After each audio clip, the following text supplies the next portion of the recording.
I'm Al Corlin. Thanks very much for joining me. I am in Vancouver, British Columbia this Monday.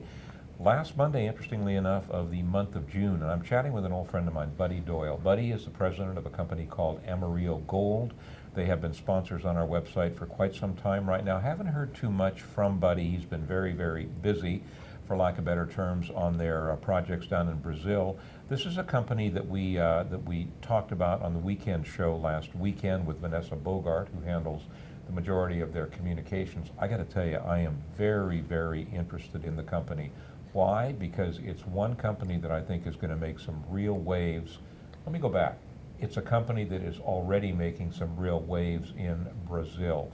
Buddy, what are you guys doing down there? We're working on our two main projects, Mara Rosa and Lavras Do Sul. Mara Rosa, we're in a pre-feasibility study. We just finished our infill drilling, which is designed to take our inferred into indicated. We're expecting those results any week now, next 2 or 3 weeks. But looking at the results in cross sections, they're as expected, so I think they've done their job. So we expect to see most of our inferred move to indicated. So that's de-risking the project. And when you're doing a pre-feasibility study, they're the only ounces you can include. You can't include inferred in the economic analysis. So right. It's very important for us to get as many answers as we can into that study. And so we're just waiting on the report from the independents that are doing the new resource statement. Mm-hmm. We have Coffee Engineering, an international engineering firm, doing all the engineering work around it. We have our Frank Baker, our chief engineer, leading the project, and that's all we're really waiting on now. Everything's done except they need that resource model to do the scheduling, and we expect the results, the final PFS, by September. Now, if I'm not mistaken, in talking with Vanessa on the air last weekend, you have approximately, the company, I guess I should say, in total, when you look at both Mara Rosa and Lavras Do Sul, you've got about 1.5 million ounces that qualify under the 43101 standards. Yeah. And those combined are pretty indicated big numbers. and inferred. Sorry? Yeah, combined indicated and inferred. Yeah, and but the majority of those, if I'm not mistaken, are at Mara Rosa. Yes. No, 1.1 million at Mara Rosa, and the rest is at Lavras Do Sul. So we see Mara Rosa as our most advanced flagship project, and we think if everything goes well and we don't see any big roadblocks, we can be mining by 2014 with 100,000 ounces a year production for 9 to 10 years. For 9 or 10 years? Yeah. What kind of capex you're looking at? 100 to 150 million. The number will come out of the PFS, but that's looking at our peers and looking at the results we have to date, that's where we're heading. And your PFS, pre-feasibility study, that will be completed when? September this year. Is that right? Yeah, hoping earlier, but let's say September. That's okay. Yeah. Now, how much effort at that time will you be putting on the Mara Rosa property versus the Lavras Do Sul property? And there are a couple of other properties, by the way, grassroots, that we're going to be talking about.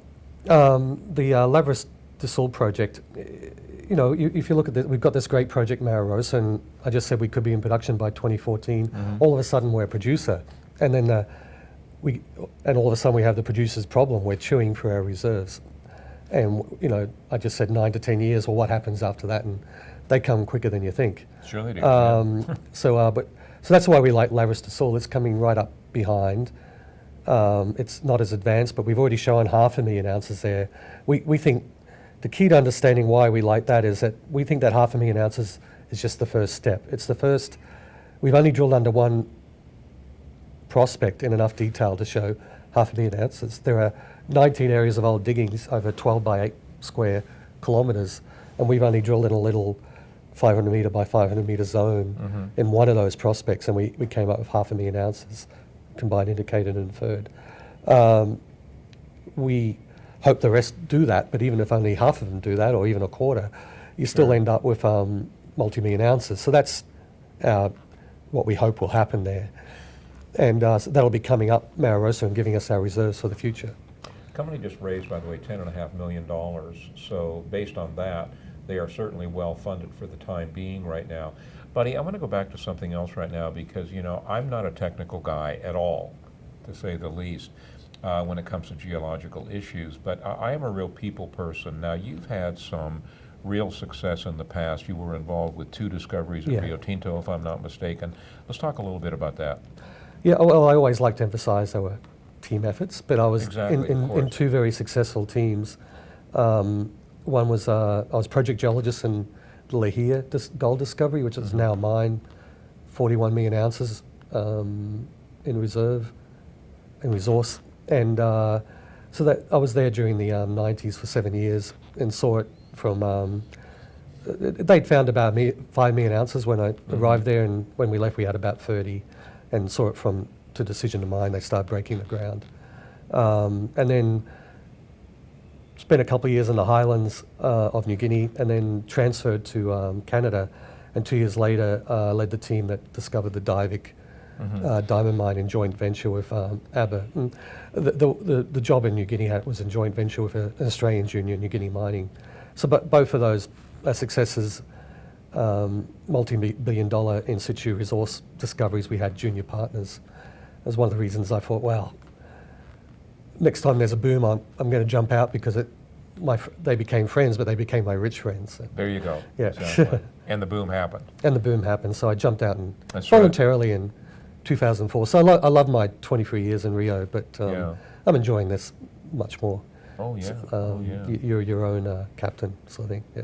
Captain of your own ship. Yeah. We are going to be keeping very, very up to speed on Amarillo Gold. The research that I have done on the company all points to positive potential, for lack of better terms. I think we're a little bit past the potential stage here right now, in the fact that you've got a pre-feasibility study right around the corner and some pretty significant assets. So I think that we're definitely on the road here. A couple of things in the interest of full disclosure. Amarillo Gold is a sponsor on our website. What does that mean? That means that you can click on their banner, get any information you want about the company. You can call me anytime, you can call the company anytime if you have any questions. Secondly, in terms of an equity position, Big Al doesn't own any stock in the company yet. Plan to buy some when I do. 3 days prior to that happening, I'll let you know. Buddy Doyle, thanks, man. Thanks, Al.